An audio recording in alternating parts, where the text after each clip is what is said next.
అందరికి నమస్కారం. నేను శిరీష.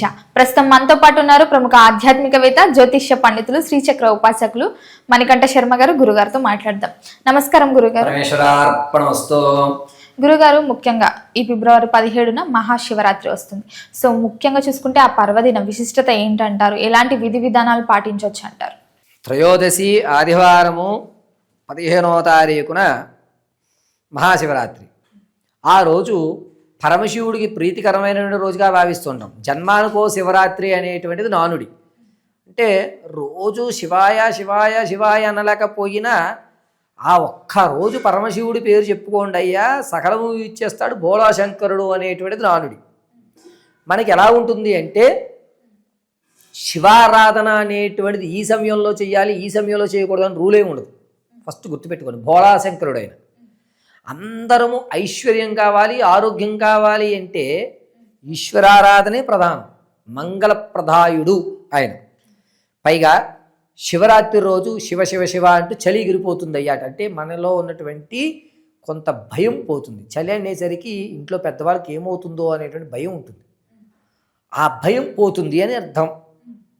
శివారాధన ఈ సమయంలోనే ఎక్కువగా చేస్తూ తర్వాత వచ్చేటువంటి వేసవకాలం సమయంలో మన శరీర దృఢత్వం ఏర్పరచుకోవడానికి ఈ శివరాత్రి మహాపర్వదినం ఉపయోగపడుతుంది.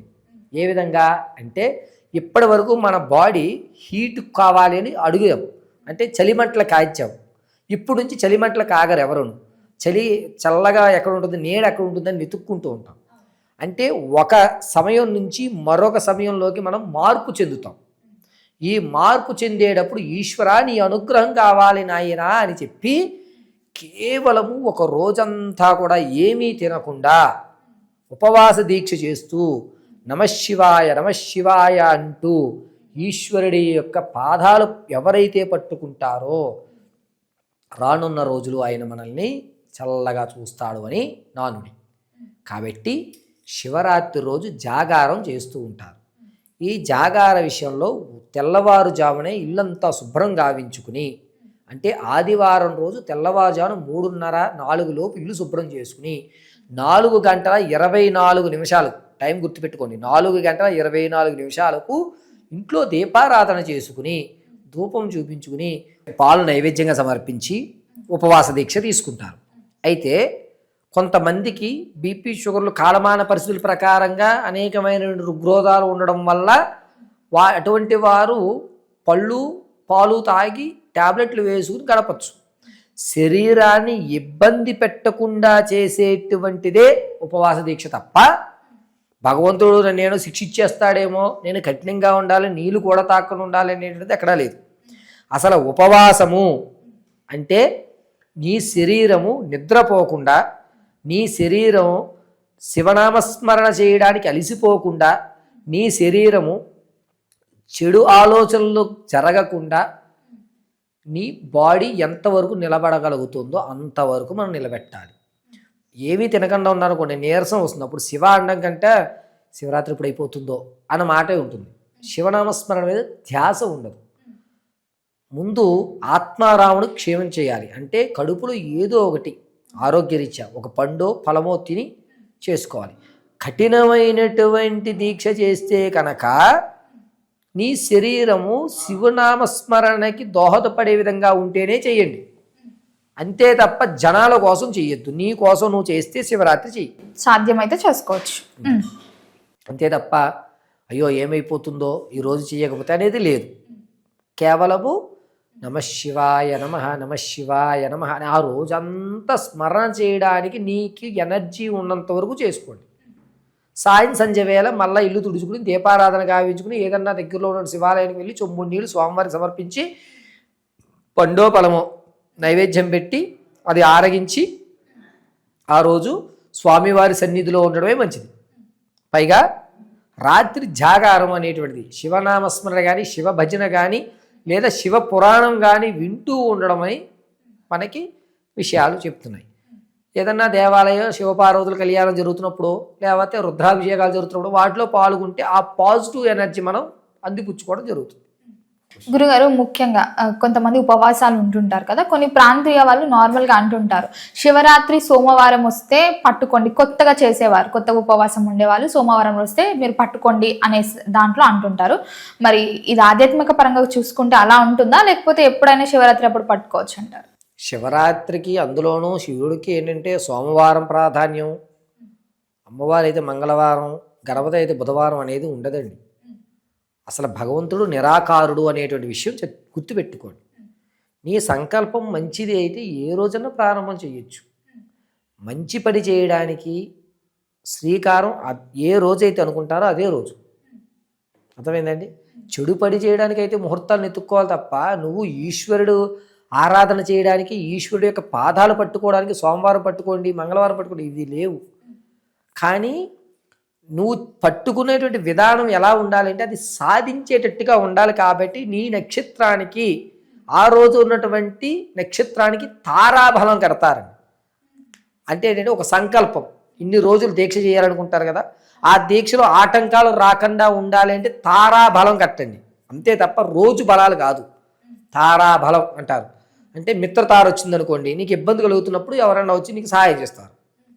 పరమిత్రతార వచ్చిందనుకోండి, నీకు అన్ని పాజిటివ్ వైబ్రేషన్స్ ఉంటాయి. సాధనతార అనుకోండి, మీరు చేస్తున్న పనిలో ఆటంకాలు లేకుండా అనుకున్నటువంటి గమ్యాన్ని చేర్చడానికి అవకాశాలు ఉంటాయి.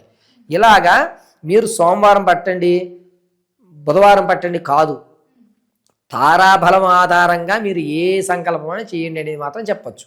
ఇదంతా కూడా కొంతమంది పండితులు చెప్పడం తప్ప వాస్తవానికి అదేమీ లేదు. ఏ రోజన్నా ఏ పూజన్నా మీరు చేయొచ్చు. సంకటహర చతుర్థి చేద్దాం అనుకుంటున్నారా, మంచి రోజు చూసి మొదలు పెట్టేసుకోండి. రేపు వచ్చేటువంటి 5వ తారీఖు సంకటహర చతుర్థి ప్రారంభం చేసుకోండి, తప్పేం లేదు. బుధవారం చేయాలి, స్వాతి నక్షత్రంలోనే చేయాలి, ఈ నియమం లేదు. గురుగారు ఎవరైతే ఉపవాసం ఉంటారో వాళ్ళు ఖచ్చితంగా జాగారం చేయాలనుకుంటారా? ఒకవేళ జాగారం చేయకపోతే ఈ ఉన్న ఉపవాసం పుణ్యఫలం దక్కదంటారు? జాగారం అనేటువంటిది ఇంతకు ముందే మనం చర్చించాం. శరీరము అలసిపోకుండా చేస్తే జాగారం అండి. నీ శరీరాన్ని ఇబ్బంది పెట్టి చేసేది పూజే కాదు. అర్థమైందండి? అది మాత్రం గుర్తుపెట్టుకోండి. భక్తి ప్రధానం. నువ్వు ఎంత భక్తిగా చేయగలిగితే అంత భక్తిగా చేయి. నీకు ఓపిక ఉంటే చెయ్యి, ఓపిక లేకపోతే ఈశ్వర నా వల్ల కావడం లేదయ్యా, ఇది కూడా నువ్వు అనుగ్రహించిందని చెప్పి దండం పెట్టు, తప్పేమీ లేదు. కానీ నువ్వు చేసేటువంటి పూజ త్రికరణ శుద్ధిగా నమశివాయ అని ఆ రోజు ఒక్కరోజు చెప్పి చొమ్ము నీళ్ళు పోస్తే సరిపోతుంది. ఎలాంటి దాన ధర్మాలు చేస్తే బాగుంటుంది అంటారు ఈరోజు? దాన ధర్మాలు అనడం కంటే ఆ రోజు గోకి ఏదన్నా గ్రాసం తినిపించడం మంచిది. శివరాత్రి రోజు కుదిరితే కనుక గోశాలల్లో కానీ లేకపోతే గోవులు సంచరించేటువంటి ప్రదేశంలో కానీ శివ ఆరాధన చేసుకోండి. గోవుకి పచ్చిగడ్డి, టమాటా, లేదంటే కనుక కాస్త తౌడు, ఈ 3 ఆ రోజు పెట్టుకోవడం వల్ల ఆరోగ్యం ఐశ్వర్యం కలిసి వస్తుంది. పచ్చిగడ్డి ఎప్పుడైతే ఆవుకు పెట్టారో మీరు, మీ ఇంట్లో నెగిటివ్ ఎనర్జీ పోతుంది. టమాటాలు తినిపించగలిగితే ఐశ్వర్యానికి ప్రధాన కారణమైనటువంటి వ్యవస్థ వస్తుంది. అంటే దారులు దొరుకుతాయి, డబ్బు వచ్చి పడిపోతుంది చెప్పండి, దారులు దొరుకుతాయి. తౌడు ఎప్పుడైతే మీరు ఆవుకు తినిపించగలిగారో మీ నుంచి నెగిటివ్ ఎనర్జీ దూరం అయిపోతుంది. కాబట్టి ఈ 3 గోవులకు ఇవ్వడం మంచిది. గురుగారు ముఖ్యంగా జనరల్గా అందరికి ఉండే డౌటే, నార్మల్గా ఉపవాసం ఉన్న రోజులైనా శివరాత్రి రోజైనా ఉపవాసం ఉన్నప్పుడు పొద్దున గుడికి వెళ్ళినప్పుడు తీర్థం తీసుకుంటూ ఉంటారు కదా, మరి అలా తీసుకోవచ్చు అంటారా? దానికి ఒకవేళ తీసుకుంటే ఏదన్నా ఉపవాసానికి? మీరు అసలు ఉండేదే శివుడి అనుగ్రహం కోసం, మరి శివుడి యొక్క ప్రసాదమే కదా శివతీర్థం, మరి అది తీసుకోకపోతే ఇంకెందుకు? ప్రసాదము అనేటువంటిది శివాలయంలో తీర్థం వరకు తీసుకోవచ్చు, పులిహోర అలాంటివి తినకూడదు, పనికిరాదు. ఉపవాసము అంటే అన్నభూయితమైనటువంటిది తీసుకోవరాదు.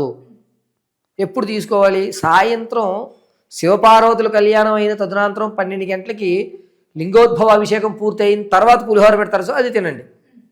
ఉదయం పెట్టేటువంటిది కేవలం తీర్థమే, అది ఏదన్నా తీసుకోవచ్చండి. మీరు టీ, కాఫీ, జ్యూసెస్, పళ్ళు, ఈ టైప్లో ఏదన్నా తీసుకోవచ్చు. ఎందుకని? మన శరీరం నిలబడాలని. మీరు ఎవరి కోసం జాగారం చేస్తున్నారు? శివుడు అనుగ్రహమేగా. మరి శివుడు అనుగ్రహమే కదా తీర్థం. ఆ తీర్థాన్ని నువ్వు కాదన్నావు అంటే శివుడు అనుగ్రహమే నువ్వు కాదన్నట్లు లెక్క. కాబట్టి అది అవాస్తవము. ఎప్పుడన్నా ఏకాదశికి ఉపవాసం ఉన్నా మీరు గుళ్ళోకి వెళ్ళి తీర్థం నిరభ్యంతరంగా తీసుకోవచ్చు. గురుగారు మొత్తం మీద మాకున్న ఎన్నో సందేహాల గురించి తెలియజేసినందుకు ధన్యవాదాలు.